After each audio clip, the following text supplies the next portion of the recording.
We have always relied on skilled foreign workers during peak construction periods, and contractors were routinely able to import any extra manpower that was needed. But beginning around the fall of 2016, local officials noticed a change in the approval rate for H-2B foreign worker visas. It literally went from nearly 100% approvals to nearly 100% denials. And by April of 2017, a concerned Governor Eddie Calvo made a surprise announcement at a meeting of the Rotary Club of Guam. He was withdrawing support for the programmatic agreement, which is the foundation of the military buildup because of the H-2B visa denial rate. Nick Delgado explains. It's an agreement that once appeared to show promise. One thing we do know is that with the signing of this programmatic agreement, about $1 billion worth of projects will start to commence.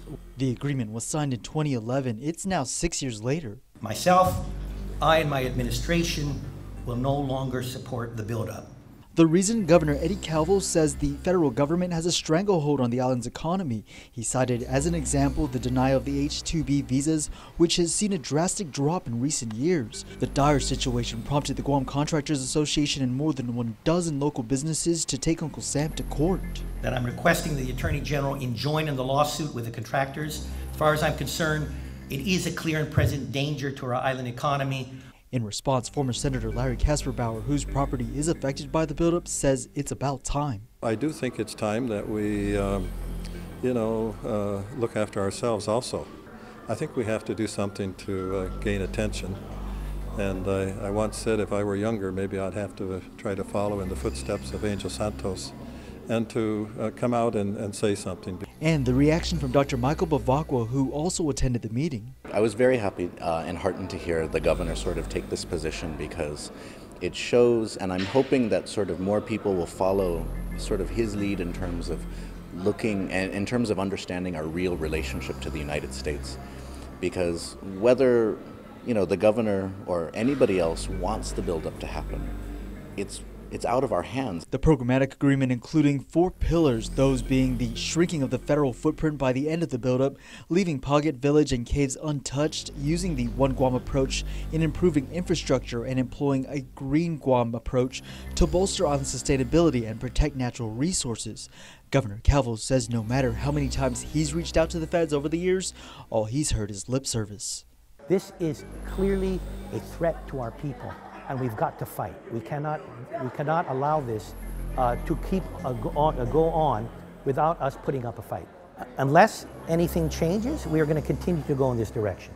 Until there's a balance between what's happening both inside and outside the fence, Calvo says he will now let the Prime Minister of Japan and President Donald Trump know that when it comes to the buildup, you can count him out. In fact, in a subsequent letter to the U.S. Citizenship and Immigration Service, Governor Calvo wrote that the H-2B denials were not only hindering the local economy, but risking our island and our nation's security as well. The governor adding that he considered it a clear and present danger to the safety and health of the people of Guam. Meanwhile, weeks earlier, the U.S. Navy submitted a report to Congress that expressed its own concerns about a manpower shortage. It stated that if Guam employers were unable to hire sufficient H-2B workers, there was substantial risk that the program construction timeline would be unexecutable. Locally, though, the military still offered reassurances that the long-planned relocation would not be stalled further.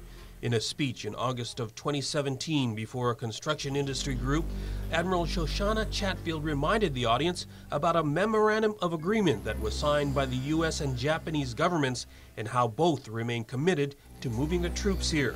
Speaking before the Guam Contractors Association, Admiral Chatfield says it may seem like it's taking a long time, but the Marines are coming. We're really still in the beginning phases of it. We're expecting to see some construction contracts being let later this year, and we'll look forward to getting some foundational parts of the infrastructure into place. But the dwindling number of foreign workers here has contractors concerned. They fear the U.S. Customs and Immigration Service's nearly 100% denial rate for H-2B visas will cripple the local industry. And availability of labor is a concern also for me as a Joint Region Commander in implementing these projects that we have. And it was something that I'll continue to work very closely with the community about. She declined to comment, though, on whether the Defense Department is using its weight to actively lobby its colleagues at Homeland Security to reverse the policy. In the meantime, the Admiral says they continue to prepare for the arrival of the projected 5,000 Marines and their families, a number she believes remains firm. I think it's very important to keep the Marines in this theater. The move to Guam is really important for our national defense. Still, the Calvo administration was not convinced that the labor crisis was being fully addressed and continued to push USCIS to reverse course. Greg Massey is the administrator of the Labor Department's Alien Labor Processing and Certification Division. He was a part of the administration's lobbying effort to resolve the situation. The governor had started talking to, through the governmental channels up to the administration, first through USCIS, which is U.S. Immigration, and then when we kind of hit a wall there, then he went up the line to Department of Homeland Security. He's spoken to President Trump. He's spoken to Chief of Staff Kelly, and those are all. And then we had there's an intergovernmental office in the White House that they've kept going through the military.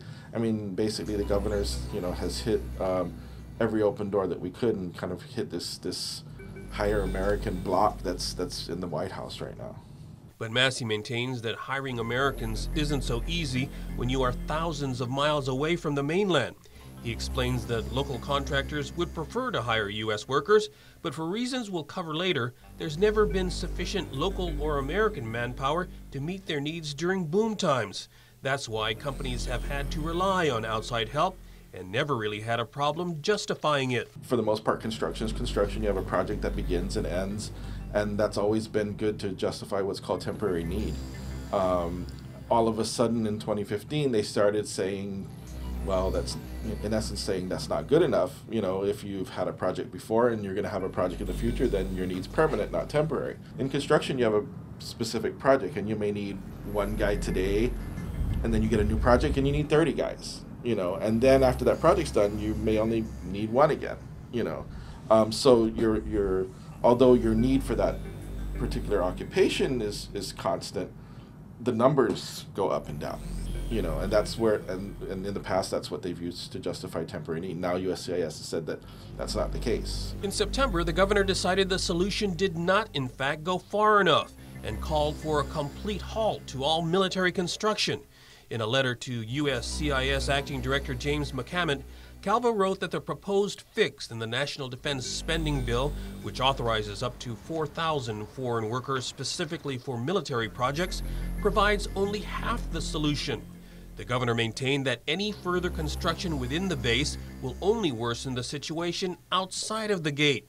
Massey explains that it inflates overall construction costs and prices everyday Guamanians out of the market. Because we've got a bunch of induced activity that's going to be happening from the buildup.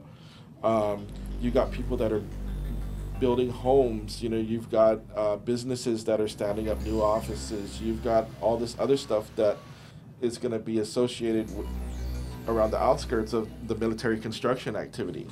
And all the money that comes along with that, so people are trying to, take advantage of that economic stimulus. And for the most part, they're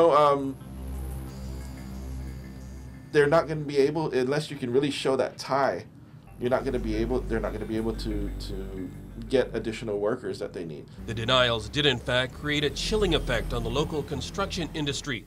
The Labor Department said contractors were forced to decline bidding on projects because they couldn't source enough skilled workers.